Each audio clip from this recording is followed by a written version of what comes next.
What if every lie you've ever told left a distortion in reality and changed the structure of the cosmic matrix or the mental matrix itself? What if things like theft, deception, betrayal, every hidden nefarious act was never truly hidden, but simply waiting for something to detect it? Across centuries of occult literature, there appears a figure almost overlooked, placed at the very end of a forbidden list of names. This is a demon said to recover stolen goods and reveal hidden crimes, a demon who uncovers buried truths, and one who punishes the guilty. His name is Andromalius, and if the old texts are accurate, he doesn't just find thieves, he finds what reality is trying to correct. In the 17th century grimoire known as the Lesser Key of Solomon, Andromalius is listed as the 72nd and final spirit of the Ars Goetia. He's listed as a count or great earl of hell who commands 36 legions of spirits, and his abilities include returning stolen goods, revealing deceptions, exposing hidden wrongdoings, punishing thieves, and discovering buried treasure. And his form is that of a man holding a serpent. So at first glance of this demon, he would appear almost administrative, perhaps as a kind of minor functionary spirit.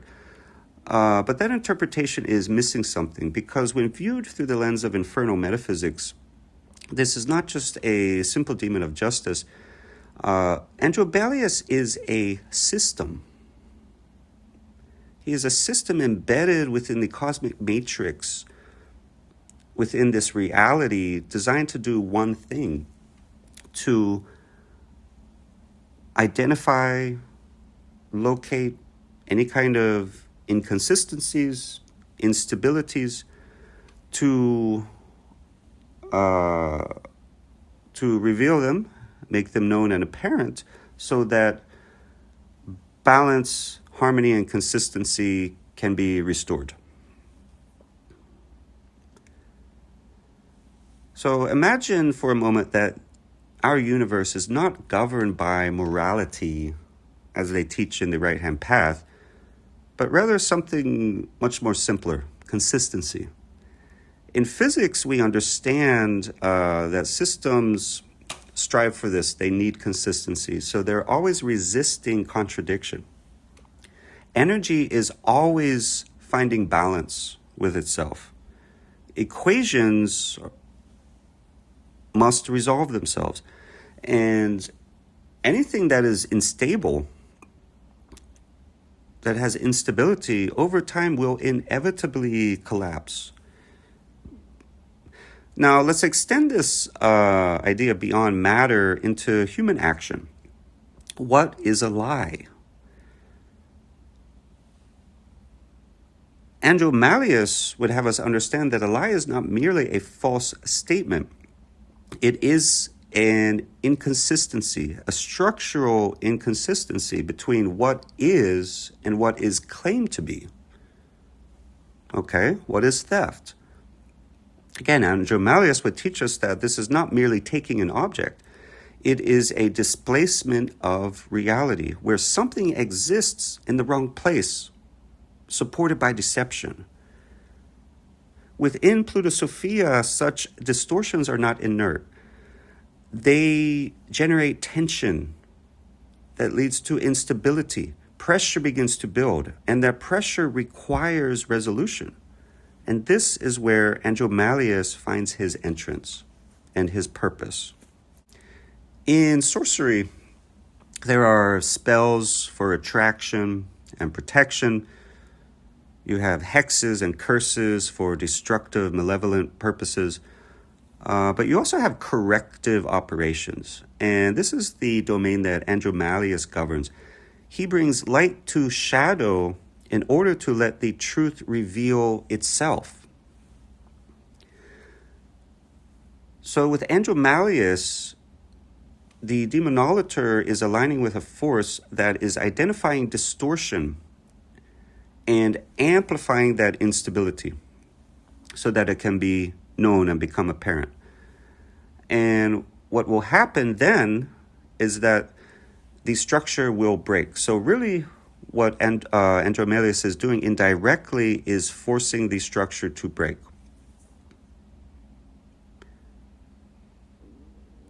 Through unraveling the lie, the truth reveals itself automatically. The hidden becomes visible, the occult becomes demystified. So it's as if Andromalius is targeting the veil itself to disintegrate it. And once the veil is disintegrated and gone, what was hidden becomes visible automatically. Now, if we move into alchemy, Andromalius is connected with the process of putrefaction. This is a stage where things begin to rot and putrefy. And when things are rotting, the true nature of them becomes impossible to conceal. So in this process of putrefaction, Andromalius is playing the precise role of accelerating the decomposition of lies, falsehoods, deceptions, illusions.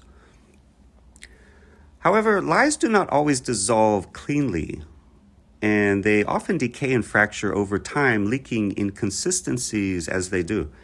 But again, this process would be sped up under the influence of Andromalius. And so what you have when working with Andromalius, what once appeared to be stable begins to collapse under its own falsity. Think of the Tower card in the Major Arcana of the Tarot. With the Tower, because this is exactly Andromalius, and that lightning bolt striking the top of the tower, that is Andromalius. Because what you have here with this tower is something that is unstable because it's built upon a faulty foundation. This could be beliefs that you've had your whole life, perhaps a religion or a philosophy, but it's built upon deception or lies or something that's illogical. Whatever it is that you're building in your life, if the foundation is faulty, so if it's built upon something unstable, it will come crumbling down. And so Andromalius is just coming in to accelerate this, to reveal the instability in the foundation, and then the tower will collapse on its own. Now, within psychology, what we're doing is we are turning inward here. And we're realizing that our own self, right, which is always developing as we get older, it's not fixed. It's always developing.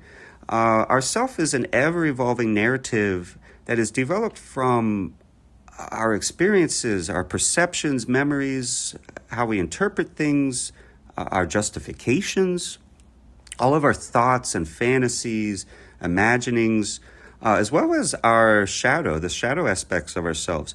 And this is getting into like Freud and Dr. Carl Jung and with psychoanalysis and how they talked about the unconscious mind, or you could think of it as the subconscious mind, how we repress things and we suppress things, right?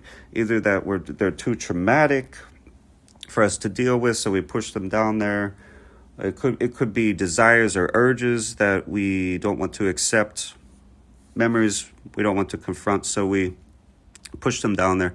But all of this stuff is our narrative, even the stuff that we're not consciously aware of.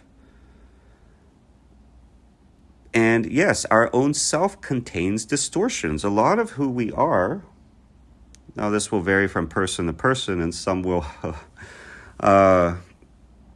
people are going to be different in this regard, but our self contains distortions. There are lies in the narrative, there are inconsistencies. And when working with Andromalius, these inconsistencies and distortions and lies and whatever it is, all of these negative aspects, they begin to surface. So this is a forced unmasking. We're unmasking ourselves, lifting the veil or destroying the veil. Andromalius is doing that. And this moves beyond just mere introspection. And this is why working with Andromalius can carry risk, just like anybody working with hypnosis or psychoanalysis. You're bringing up, or even just simple meditation. A lot of times just simple meditation, a lot of these things from deep in the subconscious mind, in the shadow, they will come up. They will bubble up to the surface. And, if a lot of that stuff comes up at once, it can be a lot to process. It can be very stressful, and at least very uncomfortable. But the thing with Andromalius is he is not, again, like with all of these demons, he's not good, he's not evil. He is not exposing, he's not differentiating between like the lies you want exposed and the lies you depend on. No, it's all going to come up when you're working with him. Okay, now the serpent, a very potent symbol in the left-hand path, certainly within the infernal order of Pluto Sophia, or whether it's the serpent or the snake or the dragon, these are very much connected. In the left-hand path, the serpent is a symbol of intelligence and wisdom, liberty, sovereign power. The serpent is able to track its targets in the dark and see where others cannot. Now, understood symbolically, this means navigating the shadow in pursuit of the black flame in the darkness. So Andromalius is not just simply a demon described in an old grimoire. He's something far more fundamental. He's a process. He's a force. He's a mechanism embedded within reality itself, whose purpose is maintaining balance and harmony through continually correcting distortions within the cosmic matrix. And this raises perhaps an uncomfortable question, because if nothing false can remain hidden indefinitely, then how much of what we call stability is simply distortion waiting to collapse? And more importantly, when that collapse begins, will you recognize it? Or will you just call it a coincidence right up until the moment the truth surfaces? So to end this, I just like to say this one more time, because I believe it is very important. Andromalius is not evil. He's not punishing deception. He's just removing the possibility of hiding it. Again, I think I refer to Andromalius as like this mechanism. Andromalius does this. It's what he does. He seeks only to maintain the balance, order, and harmony of the cosmos, of the mind.